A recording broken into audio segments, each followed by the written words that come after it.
तो story is about trust. Story कशासाठी आहे? ट्रस्टसाठी, है ना. फेथ किंवा ट्रस्ट ज्याला म्हणू आपण. तो आता आपण या कॉम्पिटेटिव्हच्या युगामध्ये आलेलो आहोत, है ना. कॉम्पिटिशन मध्ये तुम्ही उतरले आहात, तर आपल्याला दोन गोष्टीवर ट्रस्ट पाहिजे. पहिला म्हणजे स्वतःवर, जो की सर्वात महत्वाचा आहे.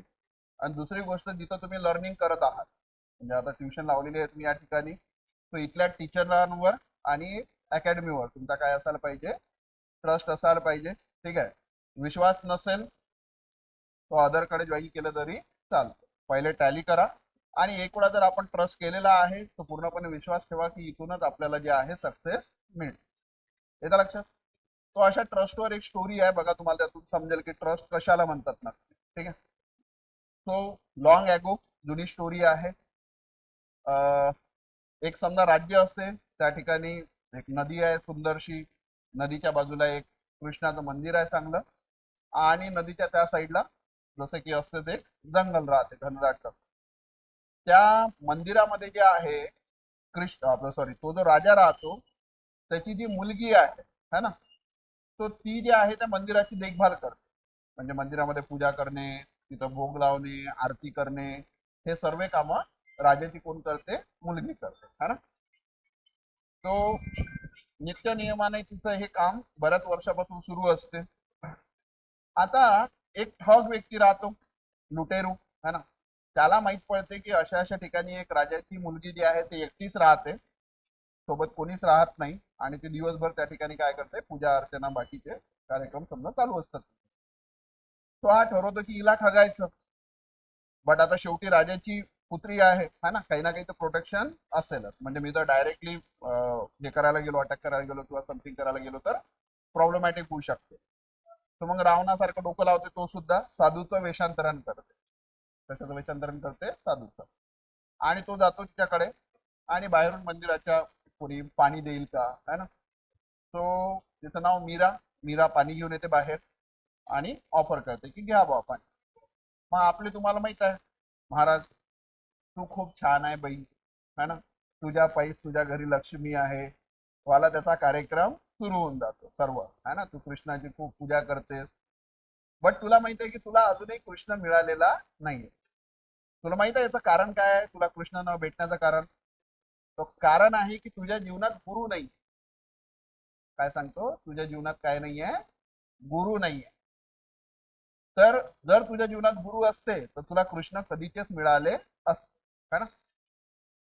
तो ते जे महाराज आहे ते सांगतात, मग एक काम कर, तू मला गुरु मान, मी तुझी 7 दिवसाच्या आतमध्ये कृष्णासोबत भेट करून देतो. किती दिवसाच्या आतमध्ये? 7 दिवसाच्या आतमध्ये तुझी भेट कोणासोबत होणार? कृष्णासोबत. आणि मीरा रेडी होऊन जाते, कारण ती तिला आदत असते कृष्णाला भेटण्याची, है ना. तर ती म्हणते ठीक आहे बाबा, तुम्ही जसं म्हणसाल तसं मी करायला रेडी आहे, तुम्ही फक्त सांगा. तो महाराज सांगतो तू माझ्यासोबत आत्ताच चल. काय सांगतो? तुला माझ्यासोबत चलावं लागेल. तो मीरा बिकम्स रेडी, ठीक आहे चला कुठे जायचं आहे. तर तो तिला त्या बाजूच्या जंगलामध्ये घेऊन जातो, आतमध्ये वनामध्ये फार अंतरावर.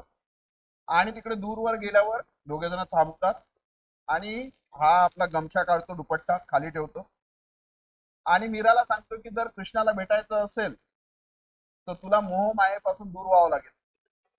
मोहमाया म्हणजे दागिने, है ना. तर ते सर्व काढायचे आणि दुपट्ट्यात टाकून द्यायचे. तर मग ती सर्व आपले आभूषण काढते, त्या दुपट्ट्यात टाकते, तो दुपट्ट्याला गाठ मारतो, आणि मग समोरची आज्ञा अशी आहे की मी तुला एका झाडाला 7 दिवस बांधून ठेवणार. तिथलं एक झाड, त्याला तुला बांधून ठेवणार, आणि 7 दिवसांनी मी येणार आणि तुझे हातपाय खोलणार. तोपर्यंत तू कोणाला हातपाय उघडू देऊ नको, आणि मग तुला कृष्ण भेटलेले असते. आणि तो गडी आपला घेऊन चालला जातो असं सांगून मीराला. बट मीरा ट्रस्टेड हिम की 7 दिवस इथं राहिल्यानं मला कोण भेटतील? कृष्ण भेट. तो आता संध्याकाळची वेळ झाली, घरी मीरा आली नाही, है ना. जशी ज्या वेळेला येत असेल त्या वेळेला ती नाही पोहोचली, थोड्या वेळ वाट पाहायला गेली असेल, आणि मग राजाने सांगितलं की बाबा शोधा, मुलगी आली नाही, कुठे गेली. मग सर्वजण शोधायला लागले, मंदिरात नाही, कोण्या फ्रेंडच्या इथं नाही, घरी आली नाही. तर मग ते अजून बाहेर शोधायला लागले. तो त्या सैनिकांना माहित पडते की मीराला कुठं बांधून ठेवलेला आहे? एका जंगलामध्ये बांधून ठेवलेला आहे, है ना. तो सैनिक तिथं जातात, मग त्यांना दिसते मीरा त्या अवस्थेत, तिला समजावून सांगतात की तू चल घरी, तो काही नव्हता, लुटेरू होता तो, त्याने तुझे आभूषण वगैरे घेऊन चालला गेला है ना. तो मीरा म्हणते नाही, माझ्या गुरुनी सांगितलं 7 दिवस इथं राहायचं, मी इथेच राहणार, मी काही तुमच्यासोबत येत नाही. तर मग सैनिक किंवा त्यांचा जो राहतो मुखिया तो परत जातो, समजा राजाला सांगतो की बाबा असं असं घडलेलं आहे, आमचं तर ती काही ऐकत नाही. तर मग राजा स्वतः जातो, वडील आहे शेवटी है ना, ते स्वतः जातात, मीराजवळ जातात, मीराला ते पण समजून सांगतात की अरे बाबा तू चल घरी, तो काही नाही ठाऊक होता, त्यांनी तुला लुटून नेलेला आहे, पण टेन्शन नको घेऊ, आम्ही पकडू त्याला, तू चल घरी. मीरा सांगते नाही, माझ्या याला कोणी हात लावायचा नाही, मी इथून सुटणार नाही, म्हणजे माझी सुटका कोणीही करायची नाही, अन्यथा त्याचे वाईट परिणाम होतील. मग वडील म्हणतात ठीक आहे बाबा, आता हिला राहू दे इथंच, एक काम करा, 4-5 सैनिक तिथं ठेवून देतो प्रोटेक्शन साठी, आणि हिला काय लागते ते द्या, आणि घरी निघून येतो. मग असे 2च दिवस जातात. ठीक आहे. 2 दिवस झाल्यानंतर कृष्ण जे आहे ते नारद मुनीला बोलावतात है ना. जेवढी गरज भक्ताला भगवंताची असते, तेवढीच गरज भगवंताला सुद्धा भक्ताची असते. यस. मग आता मंदिरामध्ये पूजा नाही झाली, भोग नाही लागला, आरती नाही होऊन राहिली, तर मग मीरा गेली कुठं, तर मग नारद मुनीला बोलावतात की अरे बाबा आपल्या मंदिरामध्ये काहीच सुरू नाही आहे, मीरा काही आजारी वगैरे पडली का, काही झाला आहे का, जा बघून ये है ना. तो नारद मुनी जातात शोधायसाठी. मग नारद मुनी तिथं पोहोचतात 3ऱ्या दिवशी कोणाजवळ, मीराजवळ. मग नारद मुनी मीराला समजून सांगतात की अरे बाबा तो ठग होता, मी काय करतो तुझे हातपाय उघडतो, तू जा कृष्णाच्या मंदिरात सेवा वगैरे कर. तो मीरा म्हणते आता तर मी बिलकुल जात नाही, आता तर मी बिलकुल जाणार नाही. तू म्हणते का बरं, आता काय झालं असं की तू नाही चालली है ना. तर म्हणते बघा मी एवढ्या वर्षाची पूजा करू राहिलो, कोणीच नाही आला, पण माझ्या गुरुनी सांगितलं 7 दिवसात कृष्ण भेटेल. 3ऱ्या दिवशी नारद मुनी आले. 3ऱ्या दिवशी कोण आले, नारद. आता माझा विश्वास माझ्या गुरुवरचा आणखी वाढला, आता जो माझा विश्वास आहे माझ्या गुरुवर काय झाला, आणखी दृढ झाला, वाढला है ना. आता तर मला निश्चित आहे की 3ऱ्या दिवशी जर नारद मुनी आले तर 7व्या दिवसापर्यंत कृष्ण तर येणार. येतं लक्षात. मग नारद मुनी समजून सांगायचा प्रयत्न करते, पण ती काही समजत नाही. मग नारद मुनी सुद्धा परत जातात कृष्णाकडे, कृष्णाला पुरा दृष्टांत सांगतात की असं असं घडलं, आणि ती काही ऐकायला रेडी नाहीये. 4थ्या दिवशी नारद मुनी सोबत कृष्ण मीराज. कोण्या दिवशी, 4थ्या दिवशी कृष्ण आणि नारद मुनी कोणाजवळ, मीराज. मग आता कृष्णाचं दर्शन झालं, सर्व झालं. मग कृष्ण सांगतात नारद मुनी का जा बाबा आता हात खोला. मीरा म्हणते नाही, हात उघडायचे नाही, माझ्या गुरुनी सांगितलं मी येणार आणि मीच हे दोरी तोडणार, तोपर्यंत याला कोणाला हात लावू द्यायचा नाही. तर कृष्ण मग नारद मुनीला सांगतात की जा बाबा आपल्या संतांना शोधून आणा. आलं का लक्षात. ठीक आहे. कोणाला तरी लुटूनच राहिले असेल कुठेतरी, आणा शोधून. मग नारद मुनी जातात, महाराजच्या तयारीतच असतात, त्यांना उचलतात आणि घेऊन येतात तिकडे.